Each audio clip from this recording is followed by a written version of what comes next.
I have a special guest today. He converted me to Judaism just a moment ago, actually. Right. I was... Yeah. Yeah.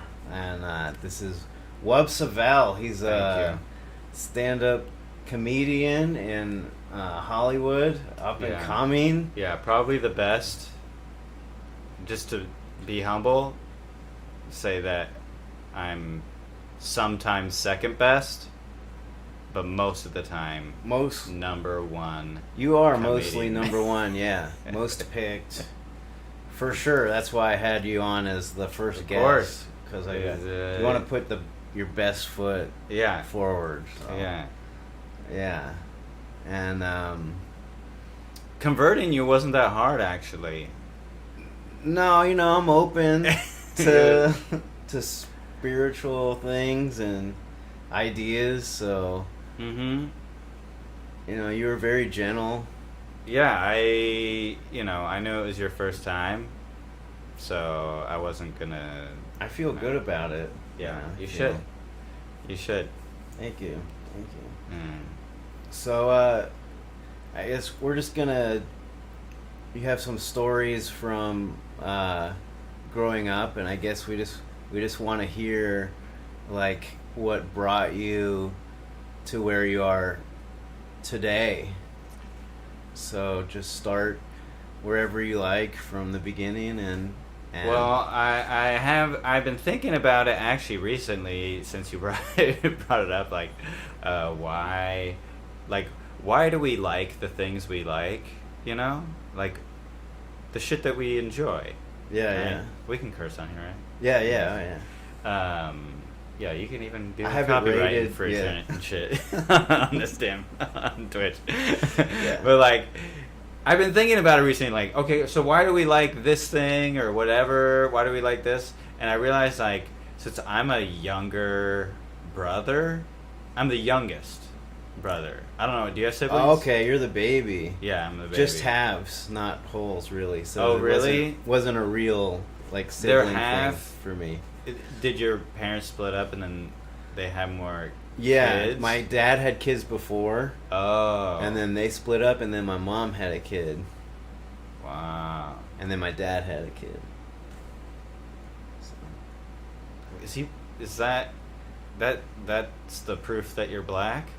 I mean, yeah. I was gonna say it's kind of racist it's kind of racist to say how my family had kids, because it's like everyone's gonna know then. Everyone knows now. It's like, it's like the cat's out of the bag. Yeah.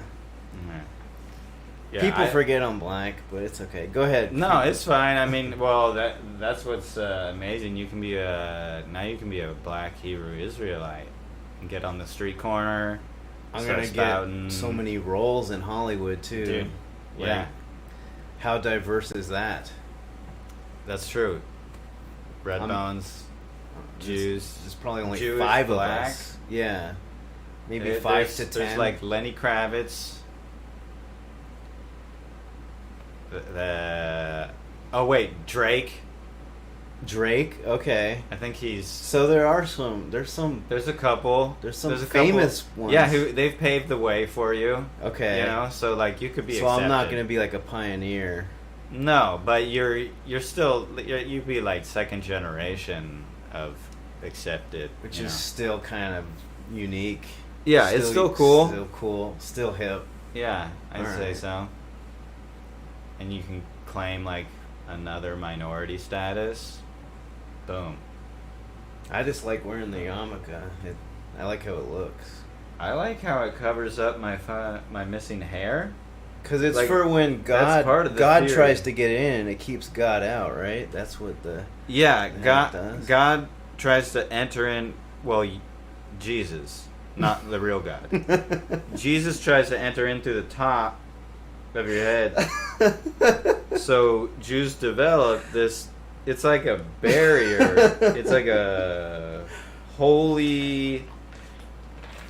It's like impenetrable by like demons, like Jesus was. Yeah. Because anyone who was like a false prophet like that, obviously demonic You know. Yeah. Oh yeah. They said he exorcised, spirits and put them into these pigs in one story in the Bible, right? Yeah. Who would do that?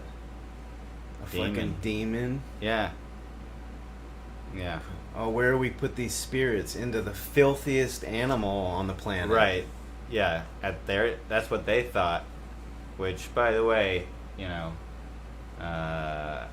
not a fan of ham, even though they're tumbling. Like, I like ham on pizza. It's kosher ham. These are kosher hams. Okay. They're kosher hams. Yeah. They were killed by a rabbi. Yeah. The pig. Yeah. Wouldn't that be great if, a like, Western rabbi. If a rabbi, like, they weren't, when they killed the animals, if, like, just to make it, like, as sort of fair to the animal as possible, you weren't allowed to, like, tie it down. You just actually had to just stab it in the neck or something. That would be a much better, like... Yeah. Does that seem like that would be more kosher? Yeah. Because you're, like, giving it a chance? Yeah. But I don't know. I guess they're trying to make it nice for women and stuff. For it to die. Yeah. Like in a nice way. In a calm way, Yeah. And not freaking out that you're running at it with a knife. So you're saying your brothers? Oh yeah, my brothers. So this is my new. I came up with this theory about like why certain people end up where they end up, and I was thinking about my own life and how I would emulate my older brothers. But the one I was closest to was a nerd. So I was spending like all my childhood trying to impress a nerd. So with you picked getting the wrong nerdier. one. Exactly. Well, just I picked the wrong things to like be familiar with and be cool with. Yeah. So then all the stuff that I liked was like jazz and like like, stuff that like does not get you any pussy. And you didn't know and I didn't know because I'm just like, well, I'm just following the role model I have, Yeah. And my dad's an engineer, and so he's a dork anyway. Yeah. But like, I don't know anything when you're a kid, so I have a feeling like that's happening a lot. Kids are just growing up, and they don't realize the people that they're trying to emulate are like losers or nerds. Actually, my brother's way more successful than me. But he has his own business. Don't say that. But still, he turned his nerdy thing into a business, actually. So that's cool. Kind of trying to do the same thing in this regard, like I wasted my collegiate life studying religion, not just this one. Oh, you did? Yeah, You're my degree is in major? religion. Yeah. Wow. Okay. So like, I studied mostly Buddhism and Judaism. Oh, really? Yeah, but then is that what got you into Kung Fu? The Buddhism? Part of it. Okay. Yeah. Okay. Then I did that. That's what got me into that. That's cool. Okay. Yeah, I was like, well, if these guys are allowed to fight, I've seen David Carradine. He said, if a white guy can do it, why can't I? Right. You know what I mean? Yeah. I needed that to see that as a role model, or else I would have never been able to join martial arts. Yeah. Unless I had seen a white guy. Yeah. How could I get the No, it'd be unacceptable. Yeah. You'd have to hide it from your family. Yeah, it would be. So that's why I understand why everyone, Netflix, they're right on board. We all need our role models. Yeah. We got to see people on screen that look exactly like us, or else how could I identify with them? You wouldn't want to. Yeah. That's why I never really understood any movie that involved people with money. Because I'm like, well, I don't have money. This doesn't relate to me. Yeah, this is just dumb. Yeah, you can't just turn it the off. plot. Yeah, turn it off. Like, can't watch it. I really do hate that shit. That people act like that. It's like, dude, it's so out of control. Like, Netflix and like their push of like, it's so ridiculous. Like, even my wife, wife of color, you know, as they say. No one says that. By the way, I've always noticed like my wife of color. Nobody says that, right?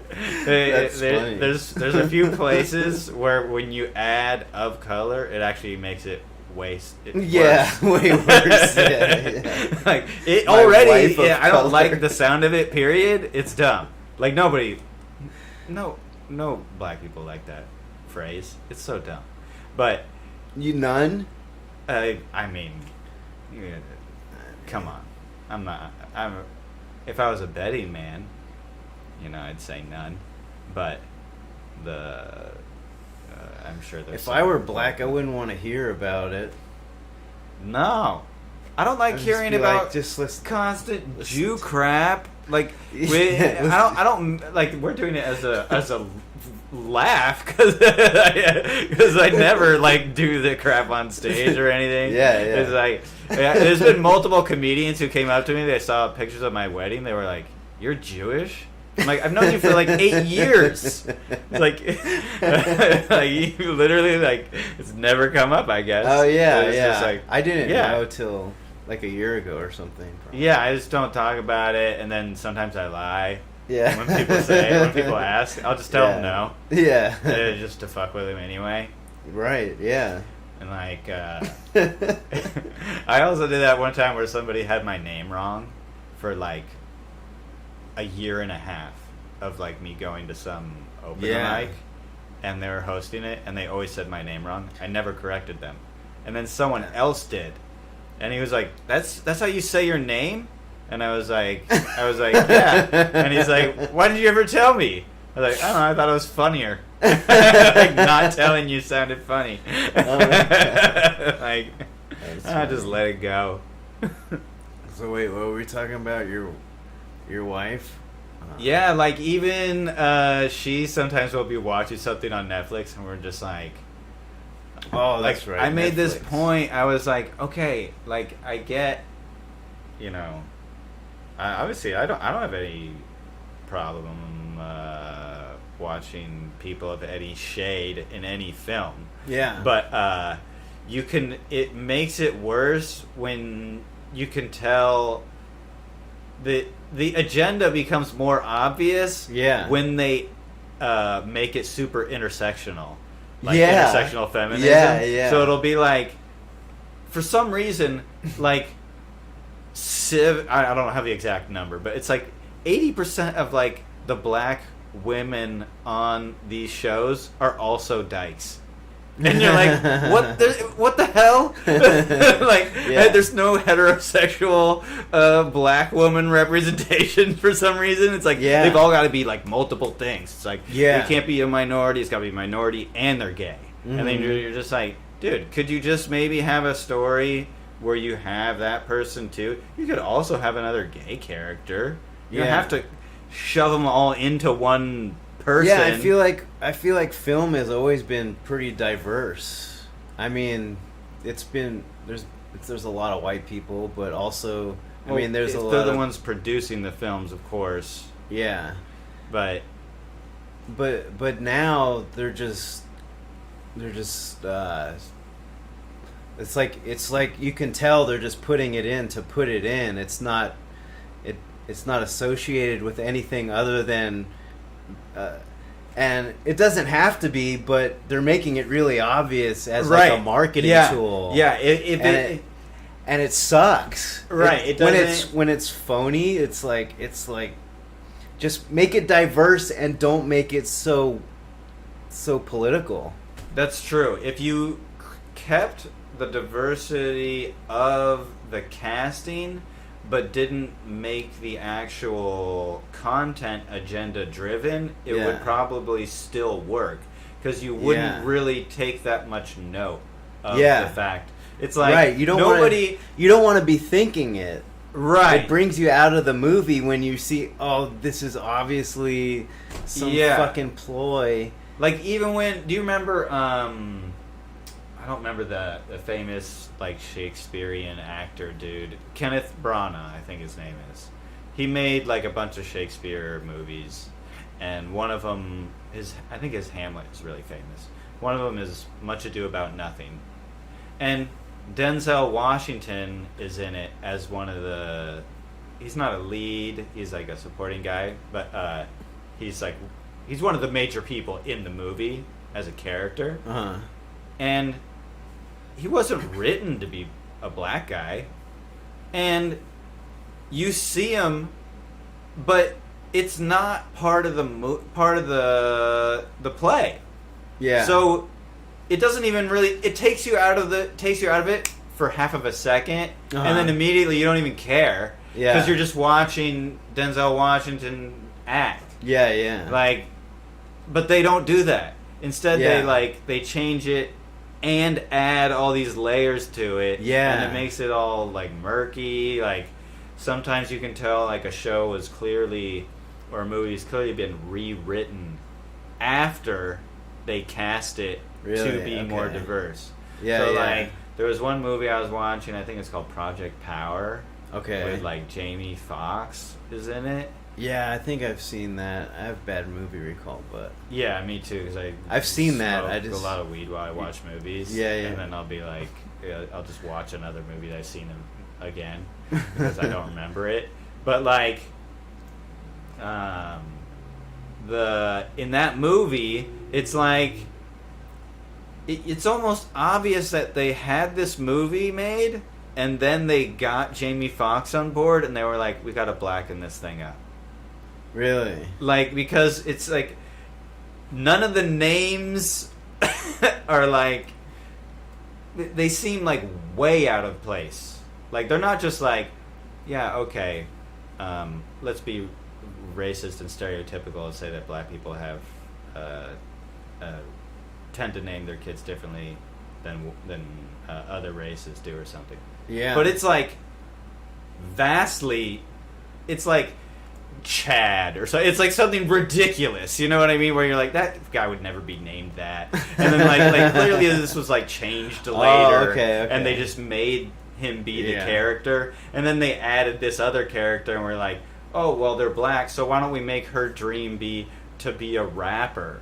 You're like, can this get this, like, you're making this more racist by the minute. Yeah. Like, yeah, I think they make it racist to make it more interesting as like a marketing. Yeah.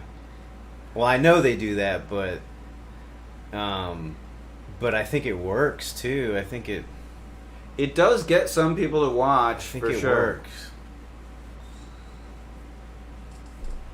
It's just yeah, I mean, it doesn't make me watch any of that. But there's a lot of bad stuff.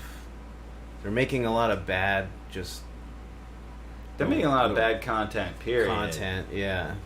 And it feels like it's a rush that they're trying to get it out to like meet up with this new demand that they perceive. And it's like, we got to get that stuff out there. Yeah. And you're like, okay, that's fine, but like, maybe not make it suck. Yeah, it's probably hard to compete with like YouTube, where you're getting content every day, just raw stuff from like compelling things from just regular YouTubers, and they have to compete with that with these huge productions. But they should be able to scale back their cost a little bit. Yeah. Like, clearly they're just wasting cash. Yeah. And they're losing subscribers. They're they're raising rates. Like, you think they're not raising rates because they're gaining subscribers? Like, I wonder sometimes, like, I'll see something and I'll be like, who read this and said this is good and passed and gave it a pass and said, we're going to make this. It's probably multiple people, too. That's what's even more right, and terrible. It's multiple people. Yeah. And they're reading it, and the dialogue is just so... It's so obvious how bad it is. And I'm like, how do people get these fucking... Writing gigs when there's actually people who can just, write that you like when there's see actually every day. people you can write. Yeah. Well, it's weird because I don't understand, like, I'm not exactly sure too, like, how to break into some of these areas of the business. So, like, but I don't have a great, like, pilot written. I have one pilot written, and it's very mediocre.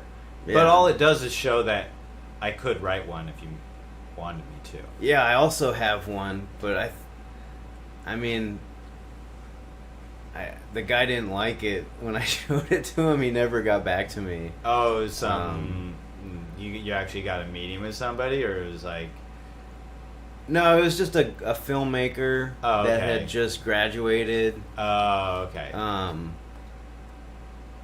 But he was supposedly good. I don't know, but he usually does different stuff, and my stuff's kind of darker. Yeah. But like I studied like 3 books on how to format this thing, and I did a lot of research, and I had all my shit right where it's supposed to be. Yeah. You know, the arc and all the bullshit that goes into a screenplay. Right. The character development, everything. I had fucking everything right in the right timing and place of where... And I think it was like 30 pages. Okay. So it's like a short. A short, yeah. Yeah, I was gonna make a short, and then we were either gonna do from the short, we were gonna make a feature or write out a whole series.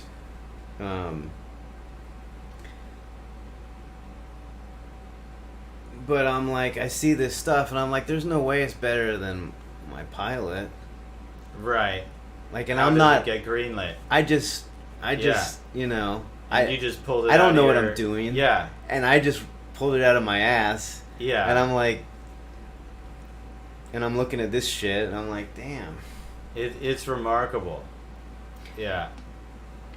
It really blew my mind the other day. I'm just like... That's why I'm so, like...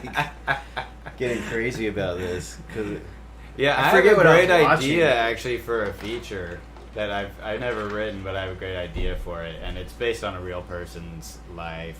So I always thought of doing it because it would be a good like comedy action flick. Oh, but yeah. It's a little problematic because it's a period piece. So somebody would like actually have to believe in it and invest in it to make it. Yeah, to make it right. Anything. Yeah, because you would not be able to do it. It takes place in like the late 1800s, early 1900s and stuff. Okay. So it's just a story of this coincidentally some Jew, this guy who is like a con man, like a criminal basically, and he came from England. And he got into lots of trouble in England growing up, getting in fights and stuff, and then he moved to Canada, and then he got like involved in like gambling rings and stuff like that, and eventually like hooked up with like the Chinese because they're so into gambling, you know, and he became part of like the underground movement to overthrow like what was going on in China and become like part of the Nationalist Party. Oh, wow. And like so it's so weird. This guy's life is so crazy, but like he ends up being a bodyguard for Sun Yat-sen. Okay. And it's like, so he was gonna be like an assassin. So my idea was to make it, you know, like kind of a funny, like I have, you know, like his life is already written out. So it's not. I mean, anyone could literally take the story and do it. Yeah. I mean, I Okay. don't have any rights to it or anything. Yeah. You know. But it's just a good story. But it's a good story that he's like kind of a bad guy, con man, who ends up being kind of a good guy. Yeah. And he had like this nickname of Classic. Two Gun Cohen. Because he always wore like two like pearl pistols or some shit on his, and he had a cool name. Yeah, so it's like that's perfect. You put like some you know, I don't know, castable Jew in that role who could be fit and believable, and make it an action movie. It's not. I mean, the guy wasn't really some like action hero, you know, like doing all crazy stuff, but. You make it a movie. Yeah, you embellish it to make it interesting. Mm-hmm. But the quality of the story's there. Right. And I always think about that, and make I'm it like, dramatic. Yeah. that's like a real story that's out there, never been told on screen. Yeah. Right. And I'm like, yeah, that's a great idea. Yeah. Dozens of great stories out there, and meanwhile, we're remaking the worst shit over and over. Yeah, that makes money. Yeah, that's an easy cash. It's crazy. Grab. Yeah. I don't want to see another remake ever again. Yeah, I know. I mean, how many? They were fun in the beginning, the remakes, and then all of a sudden everything's getting remade, and you're like, I can't do everything again. Yeah, and some of it really shouldn't be, obviously. But I don't know. I watch a lot of movies like over and over that I've seen a million times. Yeah. Like I watch Kubrick movies over and over. Yeah. So I'd rather watch a movie that's really good, even if I've seen it, than watch some new piece of trash. Yeah. I watched something the other day. Who knows? So how long have you been doing comedy? Since like 2010, maybe. 2010. Okay. Yeah. Well, the first time I did it ever was in college at a talent show, but I didn't do it after that, like consistently or anything. So I don't really consider that like my that start doesn't of count. comedy. Yeah. It's like I did some bringers too, but my first time at comedy at that talent show was pretty amusing. Yeah. To me. Yeah. It was not to some people, but it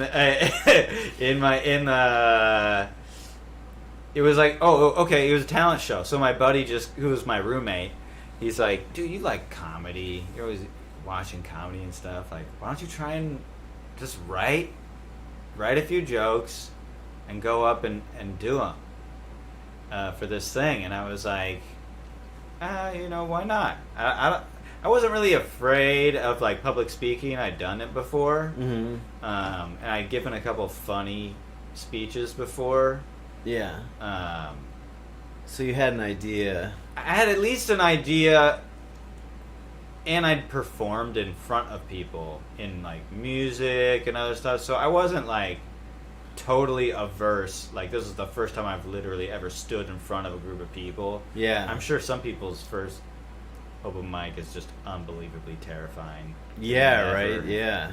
Never even tried to talk to a group of people. Yeah. It's probably weird. I never thought about that. Yeah. Yeah.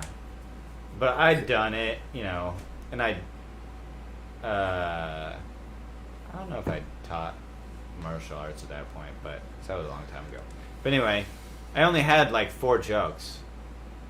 And there was one other comedian on the talent show, and he had actually done a lot more comedy. Okay. So like he had jokes and stuff that were like much more polished.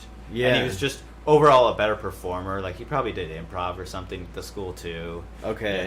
I don't know. I didn't know him. Yeah. But he was the only other dude who did stand up. Okay. So then it's in like a cafeteria kind of area. There's like a Chick-fil-A there. Okay. This was at the University of Virginia, by the way, just so University if anybody's of Virginia. curious. In Charlottesville, where historical. Charlottesville, where there were very fine people on both in the audience and on stage. Yeah. Very fine people on both sides. Yeah. So I go up on stage, and the first joke I told was like a super hacky joke. Now I know it's a super hacky joke because I've heard it a million times. Okay. I've heard other comedians do it. Okay. So I'm like, oh, obviously this is like a hacky joke. Oh, I'm hitting reds all the time. I'm sorry, I didn't even notice. What are you doing? Hitting red sometime when I'm yelling. Oh, that's right? probably okay. Yeah. Okay. But yeah, so I did a joke that was like super hacky. It was about vampires eating out women on their periods. Mm-hmm. Okay. And I even did like an act out of like, what about a female vampire trying to like lap up her own pussy period blood? Right. And here's what's crazy. It murdered. It did. The both the joke and the act out destroyed. And I was like, I had this unbelievable boost of confidence from that. I was like, oh damn, this is gonna be cool. Like I had no idea how no idea how this is gonna go. I just write for jokes. Yeah. You know, I needed more really. Well, actually, I didn't. Wow, that's cool. But so you killed it your first time. No. Second joke I told, they did not like as much as the first joke, and that killed you. Then the third joke I told was like a date rape joke. Okay. And that got nothing. Sunk the whole. I mean, by the way, the people who are judging me were faculty and staff. Okay. Like who are part of the talent judges, the judging panel. I didn't even think about it. I just go up there. I'm gonna go up and tell some fucking rape jokes to you guys are into date rape, right, guys? This is a topic on campus. Administrators, it's a big topic. You know. Come on, laugh about all the rape that's happening at the school. So like, literally actually after I wrote after I said the first joke, the guy who was running the soundboard, who was like just some big black dude, he just went like this. For the whole rest of my set. That's all he did. So I was like, okay. But then after I dropped that date rape joke down, and you know, that was like a fucking just a pin drop in the room. Yeah. And the one lady who was running the show came up to me, and I was like, "Oh, is my time up?" And then she said, this is amazing. She said, no, just clean it up. Okay. And I was like, yeah. Okay. But I only had one more joke, and it was she dirty. Had compassion on you. So I just did the last joke I had anyway. So I didn't have anything else. Wow. So I was just like, well, that's and it not wasn't what even I a meant. great joke. The last joke was something like, but at least I had like kind of a punchline. It was something like about how I went to the strip club, and the girl asked me about a lap dance, and I was like, how much? And she said it was like 20 for a lap dance, 40 for all nude, or no, something like 40 for all nude, and like 60 you get to jerk off. And I said, for 60 you should be jerking me off with your vagina. And like after I said that joke, the lady was walking toward the stage doing this. Oh wow, yeah. So I get kicked off stage or whatever. I mean, I don't stick around. Yeah. I obviously am not going to win the contest. Right. So I'm like, okay. And then I'm sitting there with my buddies who came. I'm like, you motherfuckers didn't even laugh either. You didn't even get the support from you because you're looking around like, oh shit. But the vampire blood wasn't really clean, but it worked. No, but it killed. It worked. Yeah. Yeah. Because it wasn't mean. It wasn't mean. Okay. That's what they were mad that I had a joke that was mean. Really. Okay. Yeah. You know, and it's not even that mean, but the other Yeah. one was meaner. It was darker. Yeah. It was like, I mean, it's a rape joke. Obviously, it's gonna be dark. It's not like it's gonna be silly. Yeah. But so I got like emails. People like, this is before you could just get someone's email so easily. Like, someone had to go into like the school registry, find my name, look me up to get my email. Okay. To complain to me, to write me an email. Okay. And be like, you promote violence towards women, and like they said all this Wow. stuff, which is true, but that's unrelated. That's not in my act. No. So, They would have never known that. Yeah, from what I did. Yeah, those were jokes. You should see my real life. It's nothing like that. It's actual horror. But I'm like, okay. So that girl wrote me an email. I wrote her back like a 5-page like rebuttal to her complaint. Wow. And she was obviously not prepared for that, so she did not respond right away. And then I wrote her. But she did respond. No, I wrote her a couple days later and said, "What? There's nothing to say back?" Like, because I basically wrote out a theory of humor for her and said, "This is my theory of humor." She didn't really care. She just wanted you to know that she was upset that that you did that and you should feel bad about it. Right. And she didn't want to. But beyond that, she didn't want to get into it. She was hoping that she could just make you feel bad and you'd stop. Right. And but actually, it was funny because I had a couple of people did come up to me, even someone who was in like some art class I was in. Some random black girl was like, "I saw your thing, you do the talent show," and she was like, "I didn't think it was funny, but I give you a lot of credit for going up there and doing it." Yeah, you did. Yeah, and I was like, "Oh, okay, cool. That's like, cool. Yeah, that's cool." Like, somebody actually, that's a good compliment. Yeah, I didn't like it because the jokes weren't great. Obviously, it's your first time. The chances of your jokes being that good are probably pretty bad. But she saw that. It took some balls to go up and say that. She was like, "Hey, to say fucking that, A, to like, say that whatever." stuff. Yeah. So I was like, "Okay, that was cool." And then at that time, I had been dating a girl I graduated that year, but the girl I was dating was still going to school. So she was part of the committee the following year to set up the talent show.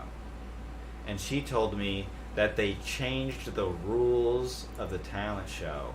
Wow. Because of that. Because of me. Because of you. They changed it so they had to review the comedy before it was done on stage. Yeah, okay. So like, in one way I did something great because I had a genuine effect, but it actually made them censor people, which sucks for them, but I'm gone now anyway, so. And screw them, they tried to take my degree away after I got it. They did? Yeah, unrelated to that. How is it? I had the school is on the honor system, okay? So like every time you do a test or you write a paper, you have to write the pledge, the honor pledge, on your paper and sign it. And the honor system was basically like, I didn't cheat on this thing or whatever, something like that, right? What happened was I had this class. I had to take an extra class to graduate, or else I wasn't going to be able to get out in 2 years.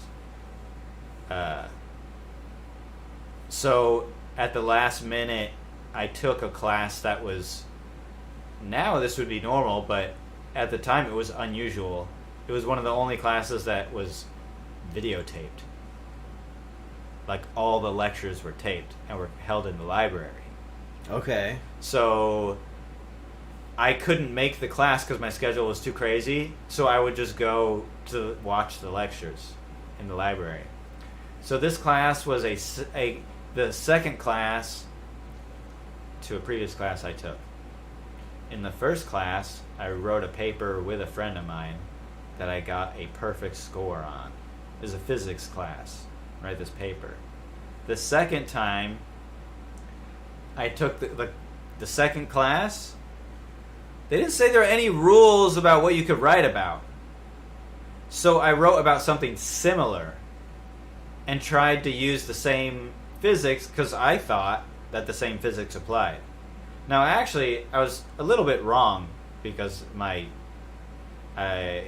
was not the high level of physics that would understand the difference between the fluid dynamics and what I was talking about. But regardless, that's what the paper was about. Was about these similar things. Okay. So I just took excerpts from my other paper. Yeah. And I put them in there, excerpts of the physics. Yeah. And I put that in my new paper. It's not like that's creative. That's just... Right. That's an explanation of what's happening to something in the physical realm. Right? Okay, yeah. So to me, I was thinking like, well, I don't know, maybe I should have cited myself or something. Maybe they didn't like that you were using the same physics in a... No, they charged me with an honor violation for plagiarism on my own work. You can't plagiarize yourself. According to their rules, you can. So I was like, okay, I was all prepared. I mean, there was no way I would win. It basically, that's the scariest part. Is like, you can't win those things. It's like those tribunals they have for like the sexual assault things. You don't get like a lot of what tribunals? Like, you know how on college campuses, like they have weird rules for investigating sexual assault allegations. Like they don't follow like they don't just like go to the police and have them investigate it, and if a crime is found, then they throw you out of school. Oh. The school itself investigates whether or not they think some sort of impropriety has happened, and then they can kick you out of school. But there's all kinds of like, so the honor system that UVA had like would have a tribunal of your peers. So they're other students. Yeah. But what's messed up is that it's heavily influenced because it's you, in my case, me going against a professor. My word against the professor's word. So they're always going to believe him. Yeah, what are the chances they side with me over him? Yeah. But luckily the professor ended up throwing it out. But there was like any reason? He said that he didn't think the amount of content that ended up being plagiarized, even though it technically exceeded their like minimum amount. I think it's like, I don't know, 40% of text or something like that. Okay. And it's like, he said he didn't think it could probably really fall into the category of being just straight an honor violation like that. So he ended up really being the one to drop the case. And this was a year and a half after I graduated. That's annoying. So I'm in California, and they're calling me on the phone, being like, we're going to have a tribunal. Like, you don't get a lawyer, you don't get anybody to help represent you or something, and they might take your degree away that you spent tens of thousands of dollars getting. Like, unbelievable. Based on plagiarizing my own work, which was given a perfect score. I wonder why a year and a half later they were worried about that. Because back then, it wasn't...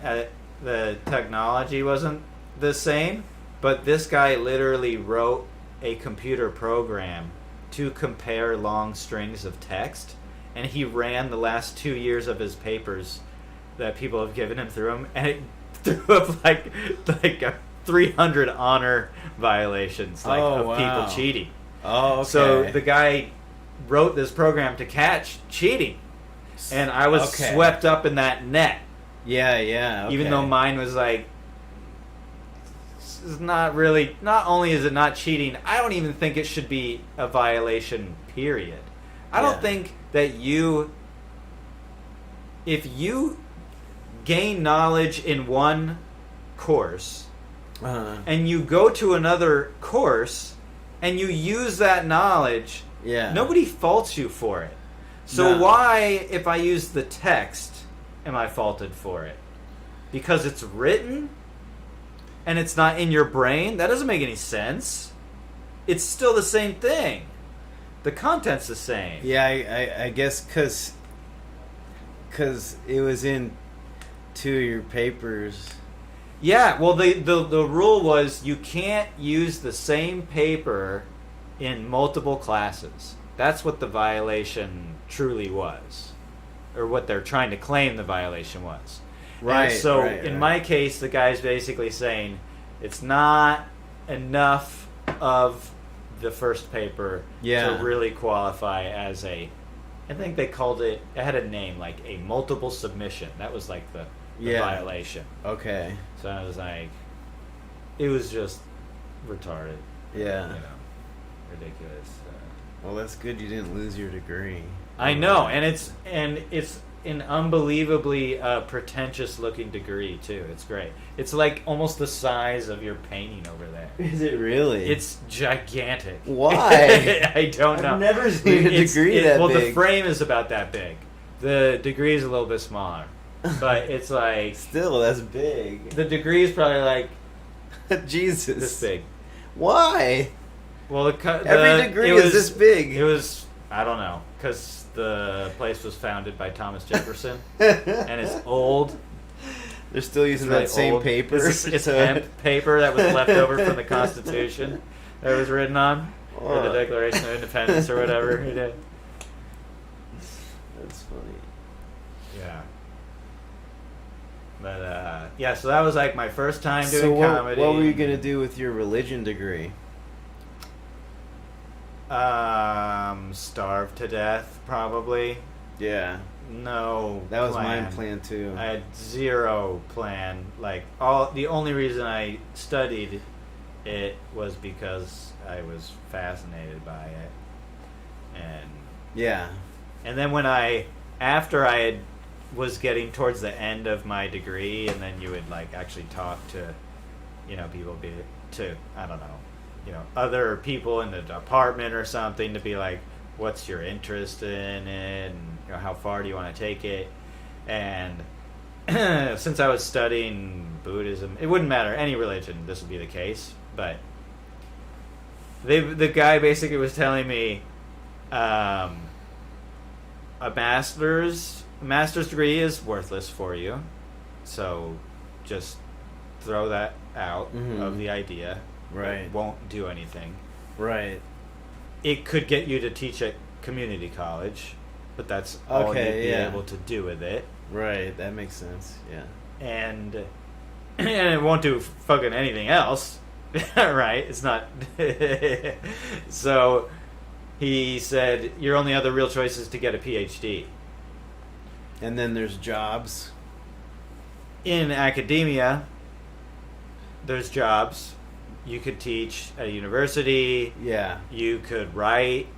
You can do research. Write books. And yeah.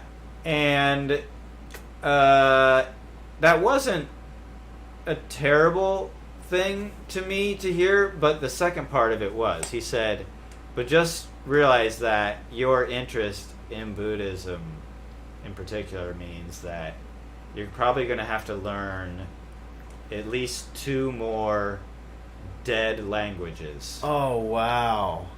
To continue studying it. Because you're going to have to learn, like, there's a lot of crossover in, like, Sanskrit when it moves into Chinese, because that's where I was interested in Chinese Buddhism, and but it wouldn't matter even if you're studying it. Yeah, that sounds bad. Yeah, so like right off the bat, he was like, at least 2 more, and I was already studying Chinese Mandarin at the time. I had already taken 2 years of Mandarin. Yeah, and so you're like, man, this is I was already like, hard. Yeah, I was like, oh my god. And he's like, so that's basically your option. And I was like, well, I'm not doing that. I'm not doing that. So I'm just going to graduate, and I don't know what I'm going to do. I substitute taught a little bit. When I was in college, I did a bunch of random jobs, in summers and stuff. Like, I worked at the Yoplait factory. You did? Yeah, in Compton. Oh my god. What did you do? Moving boxes of yogurt off of an assembly line and putting them into pallets. Oh. As fast as humanly possible. Wow. And it was hard. It was hard work. It literally never stops. Yeah. So like, it's not like when your shift is gonna end, the thing stops. Okay, here you go, buddy, or whatever. No, when your shift ends, the guy is right next to you, and he jumps in to start tossing in boxes into pallets. Yeah. And you're just like, holy crap! So it's just 8 hours. So did anyone ever not show up, and you're stuck there? Keep going. No, it was always someone. Because it was pretty regulated. It was a big place, big company. Yoplait in Colombo. Because if somebody gets too tired and then they can't keep up, then all of a sudden you're... That's what would happen sometimes. Like, so I'd be working and, it's like an I Love Lucy skit all of a sudden where you just don't get one of them out fast enough and the next one came down, so now they're starting to stack up and they're moving up and the thing's a spiral and they're just starting to stack up and you literally would have to like run down to the guy. This was so You'd have dumb. to run? You'd have to run down and yell, stop the line till we clear it out. And also, just terrible use, like, technology. You could easily just... How about a walkie-talkie, you dummy? Something so easy. But no, nothing like that.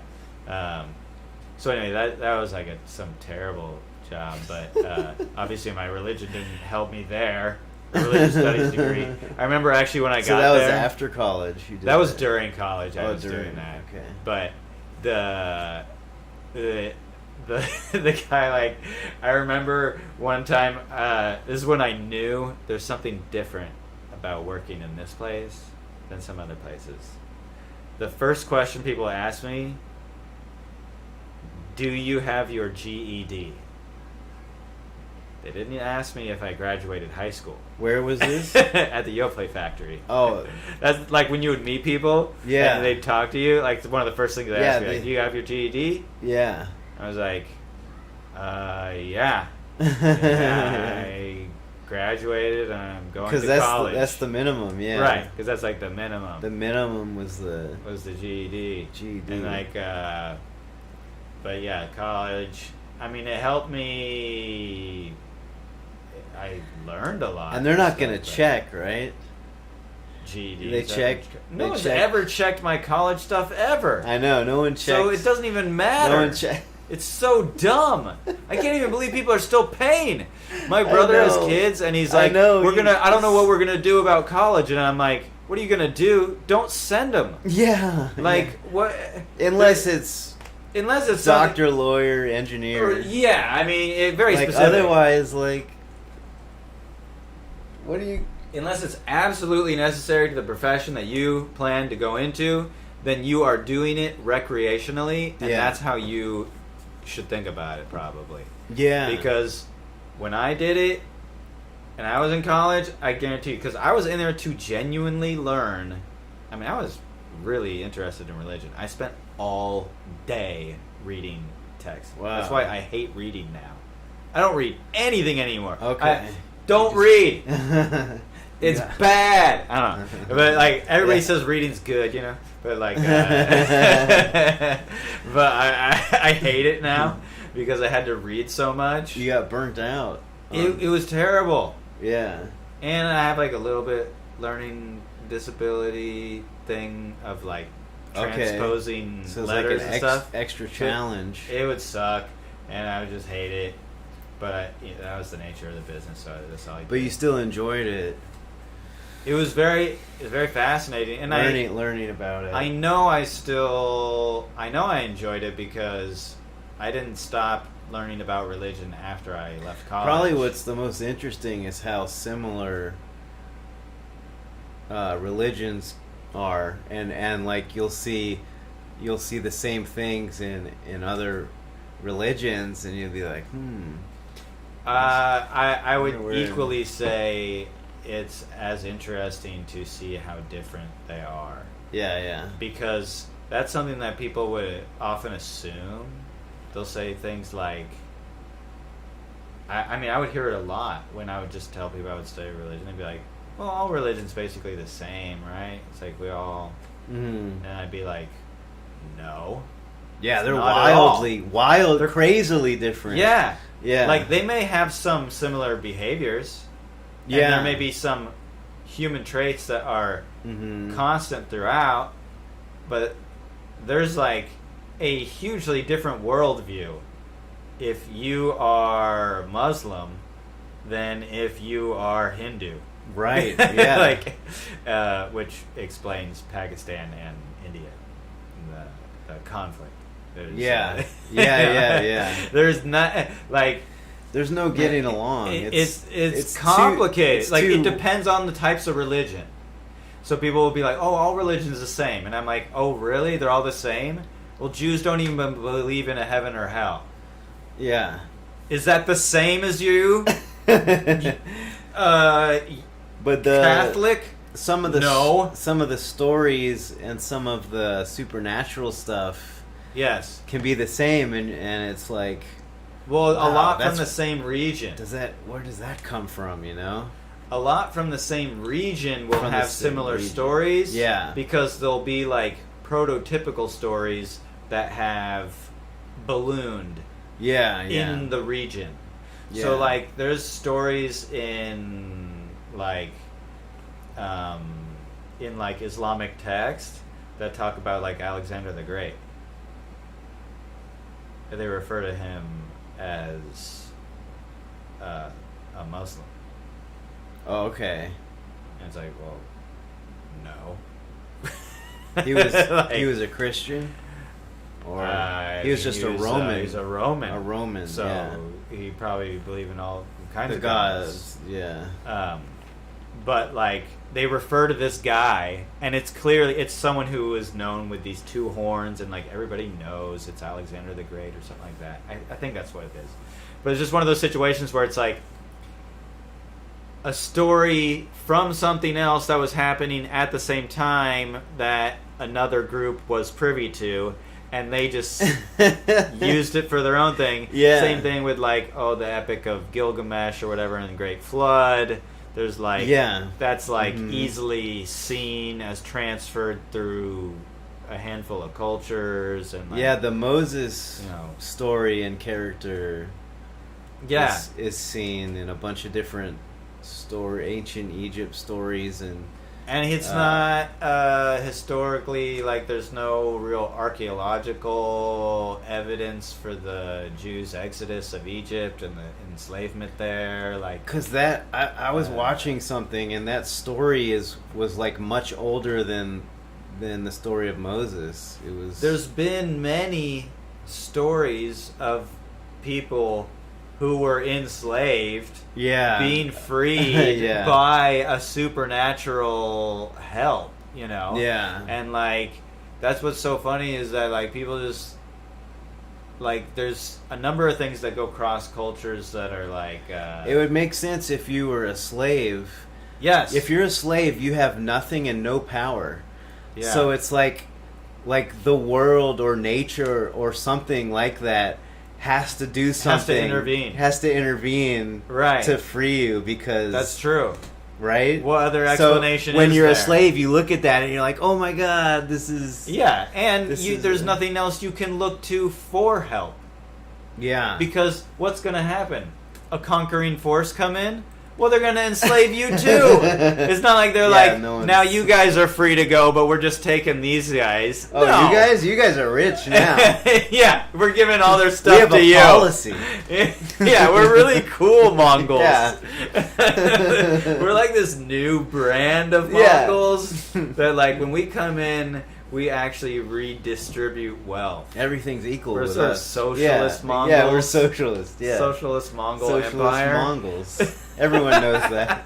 Everyone knows the Mongols were socialists. Right. They're very much about, everything being equal. They were humanitarians. The Mongols. It's kind of funny because it's like, in some ways, the Mongols would do nice things. They would give you the option to surrender sometimes. Yeah. But unfortunately, sometimes they wouldn't even take your surrender. Yeah. They'd be like, give you the option to surrender, and you surrender, and they'd be like, "Ah, oh, fuck it, we just I feel like city anyway." I feel like they were. I feel like the Mongols were real moody in that way. That's true. They would. Yeah, kind of temperamental. Temperamental, yeah. Yeah. Because I saw Genghis Khan in Bill and Ted's Excellent Adventure. He was real moody. Yeah, in that movie. That's true. So yeah, I can he imagine. kind of had he kind of had an angry streak. Yeah. I actually have met that guy who played Genghis Khan in the And movie. there's nothing to be angry about in the mall, you know? It's like there's calm music playing and... Not if you're Genghis, as I think he's supposed to be called. That's true, yeah. Genghis, okay. Yeah. But dude, I have met the guy who played... Maybe that's why he was mad. People were calling him Genghis. He's a kung fu guy. Oh, yeah, he was in a bunch of 80s movies. Yeah. Yeah. He used to be actually like a very high level traditional kung fu guy. Yeah. He comes from one of my he did my an lineage. amazing like flip in that movie. Oh yeah, yeah. In the sports store. Where he's using the bat. Yeah. And he's like takes the head off the. That was awesome. Yeah. Yeah. It's like, but that dude's like legit. Well, now actually he's suffered a stroke. He can't do kung fu like that. He's an old guy now. But, very friendly dude. I've seen him at the reunions for my lineage of kung fu style. We'll sometimes go to the reunion. Okay. Okay. It was the guy who was my teacher's Southern kung fu teacher. Came to the U.S. so long ago. Like, there's a lot of people who studied under him, but most of them are even like old or dead now, because he came to the U.S. in like 1921. Wow. So he was teaching like way long ago, and he died in '88 or something. Wow! Imagine teaching like kung fu in the 50s or like or in the 20s. It was unheard of. He moved to San right? Francisco. He was in the 20s. San Francisco, I could see there because the Chinatown was there, and he had family there. That's why he moved there. Yeah, so it probably wasn't white people taking kung fu as much. He was one of the first people to teach non-Chinese. Oh, okay. For sure. Yeah. He, a lot of people think it was Bruce, but, you know. Because when did martial arts start becoming like a thing that like white people did?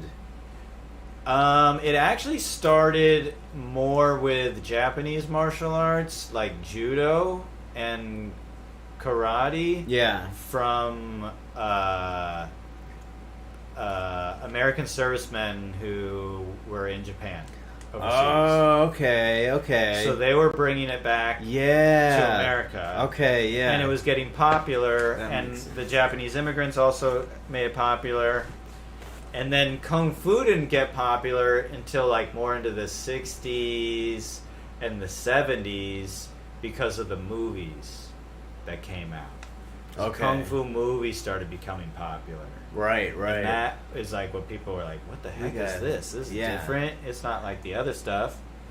Yeah, Kung Fu. Yeah, all the styles, all the animal styles, and all the movements are really different. Yeah, it seemed very exotic. People it's very got really exotic into it at the time. Compared to like judo and karate, it's like super exotic. Yeah. Yeah. So that got that popular. The Kung Fu TV show made it more popular. Actually, that made it probably some of the most popular. So judo's Japanese? Yeah. Okay. Yeah, judo came over really early because it's very effective. You know, it's just throwing people mostly. So yeah, using people's physics. Momentum and weight. Yeah. Against them. Yeah. I mean, there's a lot of Kung Fu styles do the same I heard that's thing, what Joe Rogan does when he rapes all those people. Judo? I would probably He uses the judo.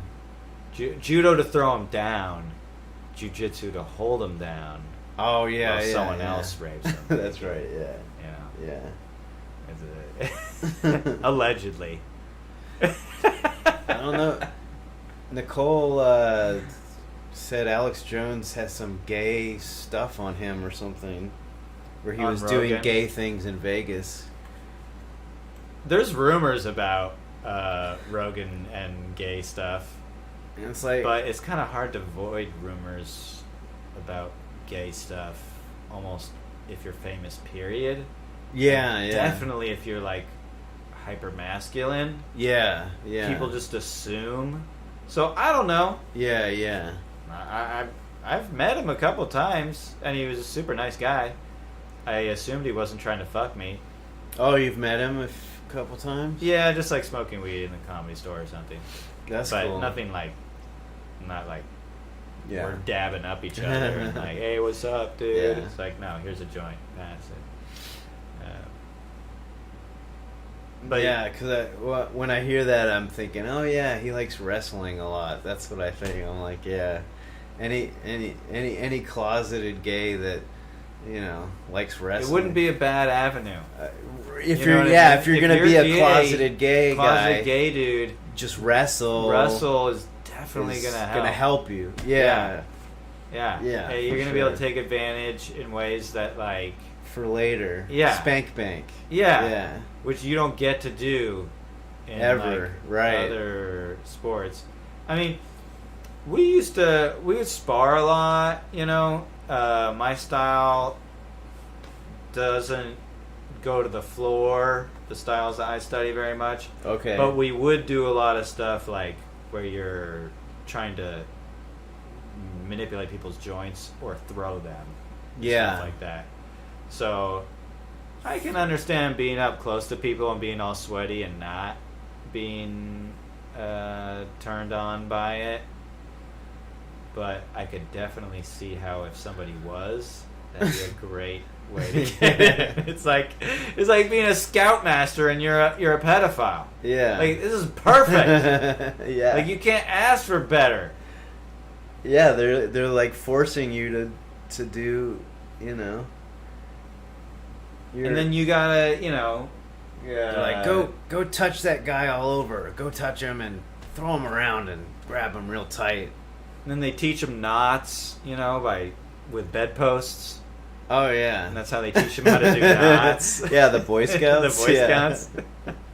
You were in the Coast Guard, I assume it's similar. Yeah, we were raped as well. Yeah. They teach you a lark's head or whatever. I don't know what that is. I don't know what that is. You must have been in the Coast Guard too. I was in the rape guard. I don't know. They're like, they teach you these knots, and then they're like, well, if you can't do that, just tie a lot. If you can't tie a knot, tie a lot. Tie it a bunch of times. And I'd be like, well, that's my route. Yeah. I can't. Dude, I'm terrible with knots. Me too. Those guys have to practice like all the time. They're like walking around fucking practicing. So yeah, dude, I used to do some rock climbing. Half hitch. That's just put the knots on. Yeah. And if you tie enough knots, that bitch is like that is. Yeah, it won't go. It's not going. Yeah. Used to do rock climbing? Yeah, I used to do some rock climbing. Wow. My buddy was the one who was always good with ropes and knots and stuff, so he always took care of that shit. Yeah. And then I used to if do you're some doing a other lot of stuff, rock but- climbing, I would want to know all my ropes and how good they are and how good they're going to hold and how if I can do them. It's very technical. It's all very, like, you know, learnable Yeah. stuff. Yeah, yeah. Because people have done it for so long. Yeah. There's, like, you know, different kinds of rock climbing. There's they call trad versus Oh, fancy. which is like traditional or whatever, versus Jargon. assisted climbing, which basically is like if there are bolts in the rocks that you can like clip in and run I stuff see. through. That so like routes that have been done where they've put bolts in the rock. Right. Those are like I think they call them assisted, and then traditional climbers, they just use like wedge things into like crevices and shit Uh-huh. while they do their climbs. Or they got like a big fucking gap from where their last safe spot is to the next one. Wow, And yeah. they're gonna take a big and they're going to fall. chance. Yeah, big fall. I mean, if you're doing it with ropes and you have somebody who's on belay, yeah. you know, you're probably safe. Depends how big your fall is, but you can Yeah. still get really jacked up falling against rocks. It Oh, yeah. sucks. No, yeah. You know, they tell you to do it with a helmet and everything. I never did, but Yeah. Yeah. they those tell you to guys- do it with a helmet and everything, and I never did. And they tell you to do it with a helmet and everything, and I never, you know. Wow. So, Did I get you? have I some don't know. yeah. Some falling experience, I guess. You really do know about falls. Mm-hmm. So yeah. So yeah, then I don't know what else do we. Other comedy stuff you want to talk about? I Yeah, did some yeah. bringers early on. Did bringers, yeah. Did a couple I did, bringers. I did bringers. That's when I didn't know. I did a lot of bringers. Yeah, I didn't know that's not what comedy was. I knew people, And I was like, this is dumb. This is comedy? I was like, what the hell?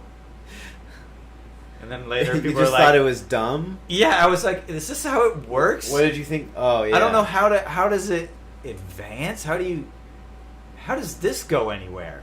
Yeah. It didn't make any sense. And then I just stopped doing them. And for years.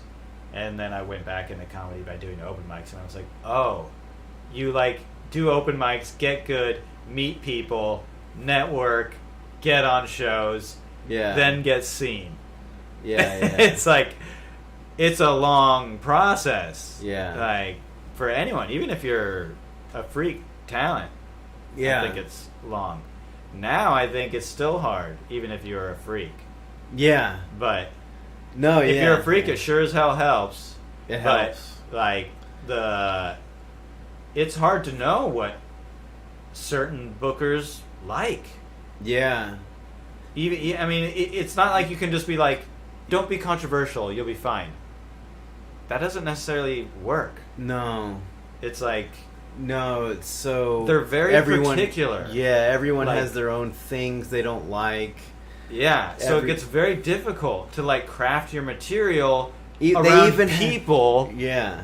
They even have they want you to be a certain way on stage, and they want you to look a certain way. Yeah, They want you to dress and look a certain way and then be a certain way. they do like. Yeah, They like, want you to be strong.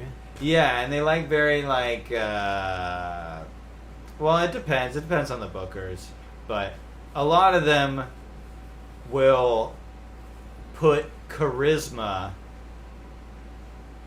weighted at like 5 times the amount that they would put a person's joke writing. Yeah. So it's like, which would be fine if you 'Cause were then acting. that person that person isn't gonna overly offend where That's true. they'll get complaints. That's that person true. will get no complaints. That's they might true. not get a ton of laughs. They won't get complaints. They won't get a ton of laughs, but they'll get people warmed up. Yeah. And they might get laughs. Sometimes people like that get a bunch of laughs because people are just, in whatever mood. Yes. But it's weird because you spend your time like trying to craft material for the general public. Mm-hmm. Yeah. When in reality, you end up having to showcase jokes to specific people with specific agendas in comedy they're trying to do. Yeah. It's like, it's really a terrible, like, formula. I think you just have to have someone like you, you know? Yeah. It's like... A booker has to, like, just like you. When I first started, Adam Barnhart liked me, and he immediately put me on his show, and it was like...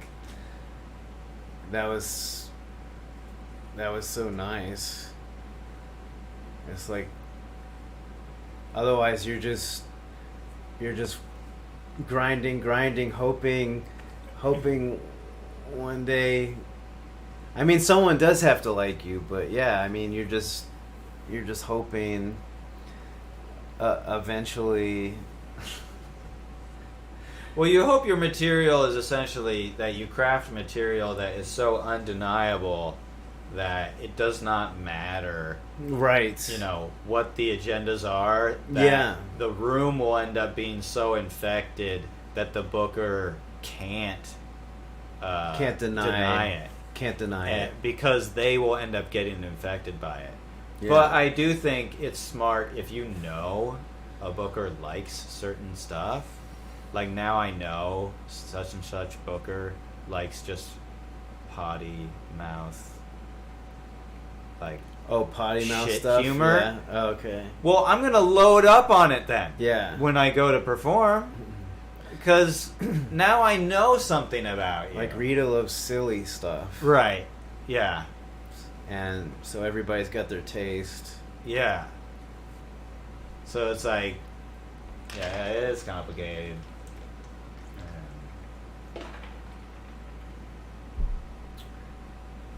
Yeah, it's and I was listening to something last night. It was a book, but it was on YouTube. Someone was reading it, and it was like how not to give any fucks or something. Uh-huh. Have you heard of that? Yeah. Something like that. Uh-huh. But it was saying if you want to make it's somewhat not your choice if you want to make it or not. You have to be willing to do the process, or like even you need to like doing the process. Yeah, I totally agree with that. Unfortunately. And I was thinking about it, and I'm like, I had a process before COVID that I liked. I would go to Tribal, and it would be like half comics. It would be like a third comics, a third musicians, and a third audience. And then I'd write jokes and then go try them out there. And then if I got like a little smile or it would work at the Improv. So I had like a system down. Yeah. And I liked that process. And now it's just like, I just can't go to the Improv anymore. It just seems like a totally different place to me, and it's probably because I've changed. Both. It's both. Yeah, it's changed and I've changed, and so now I hate the process so much. It's like I don't know if it'll work. It's not worth my fucking your sanity. My sanity. Yeah. I don't. Yeah, I tend to like have a handful of mics that I hit, and I just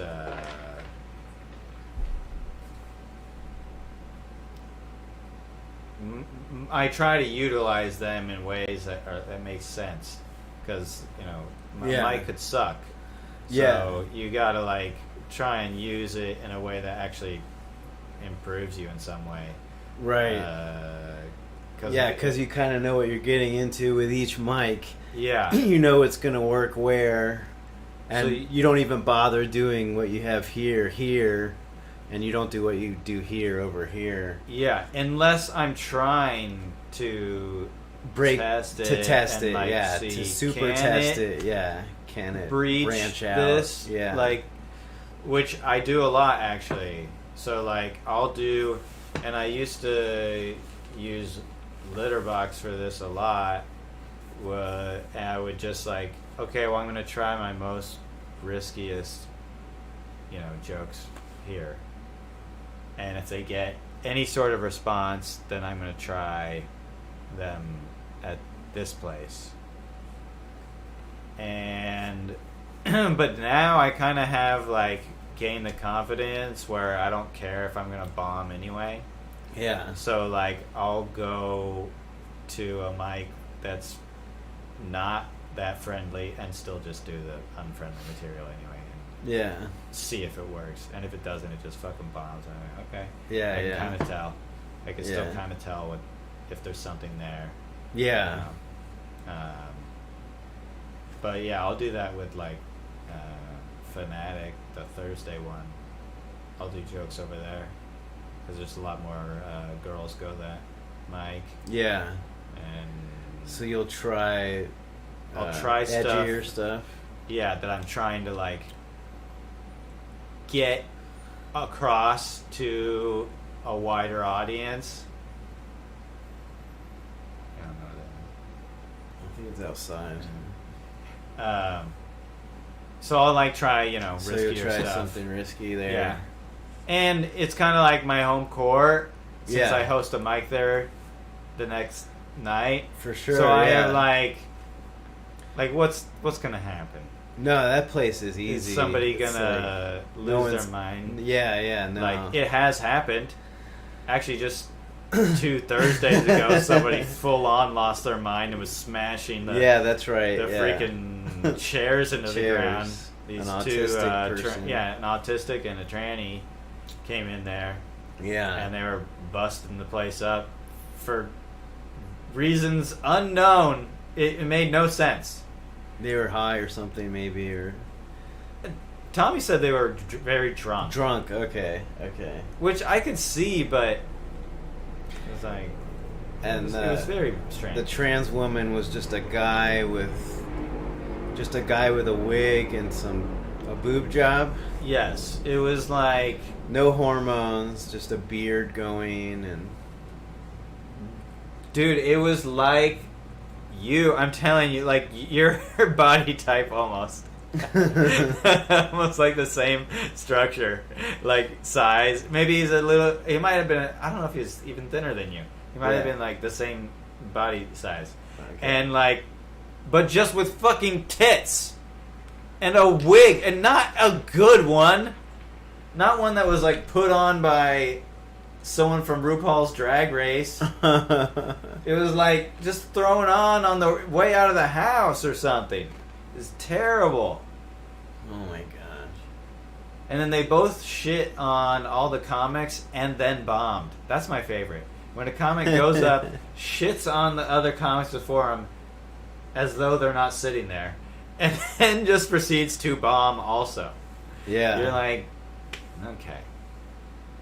Yeah, that happens. Yeah, it's never good. It's always super cringy, and you're always like, you're just sitting there embarrassed, and you just kind of want to like sneak out, and they're like, oh, I see where this is going. This isn't. It's not getting better from here. No, there's no way to turn it around now. Yeah. Well, it's like also the people who will like just blame the audience all the time. Like they just start shitting on the audience. I always think it's funny. Like the analogy that I give is like if you were fucking like a fat girl, and like, and you kept calling her fat, and you were like, I don't understand why you're not coming. Why aren't you enjoying this? You fucking fat pig. You suck. Normally, I fuck way better people than this. Like, oh man, I this, you know, my dick always works in the valley. That's you know, funny. I don't know, whatever the fuck. Yeah, like, that's a good analogy. Yeah, like it's so dumb. It never makes any sense. You're like, Yeah. how is that gonna court them? Yeah, You guys suck. Like sometimes, but you got to be like a very particular I'll do that. personality. I'll do that after I've already tried everything. Right. Bombed, and then I'll be like, Yeah. well, you know, you guys Yeah. are fucking stupid. Yeah. A lot of times, if something like that goes on, I'll be very light about it. I'll just be like, it's like, man, you guys are still so tight. I'm licking best I can, but you just won't open up. Like, good lord. You know, I'll try and be silly about it. Yeah. That's good, yeah. So are you getting booked at the Improv at all? On cold opens or anything? Nah. Were you before COVID? I've only been booked twice there For a by late the night? booker. Yeah, for a late night.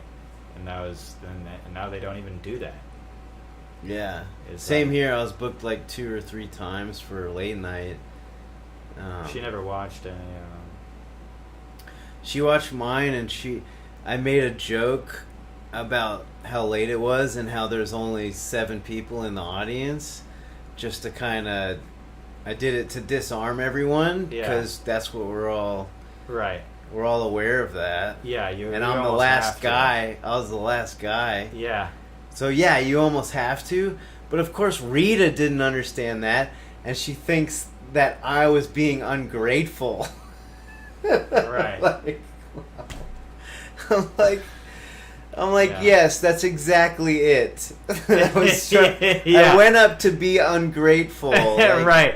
You really went up That's there. why I stuck around till Yeah. fucking 1:30 in the morning to because I want, like, you know nothing about anything. Yeah, I did 2 And late she didn't night- tell me that, and then she stopped booking me, and I was like, I kept talking to her, and she didn't say anything. How'd you find out? Because she kept being passive aggressive and saying stuff like, you know, well, I don't want to give you another late night spot, like so I don't want it to be too late. I don't want to give you anything that's beneath you. And she'd say stuff like that. Oh my god. That's a bunch of... And I didn't know what she was talking about, and I figured it out. It clicked. Yeah. And I was like, oh, what I said Right. offended her. I'm like, oh, Jesus Christ. That's what I gotta fucking tiptoe around. Right. Are The you one fucking thing kidding that me? almost I'm the every last person it's a talks late about. night set. It's literally like I should almost, be saying the N-word every other word, and late night. You have to usually go so I have to hard. wake these assholes up. Yeah, exactly. You have to go Like, because they've heard everything. they've heard it all. Like, They know all the it's tricks. crazy. Let me tell you, I did the 2 late night spots. The first one, 4 people. Yeah. Second one, Wow.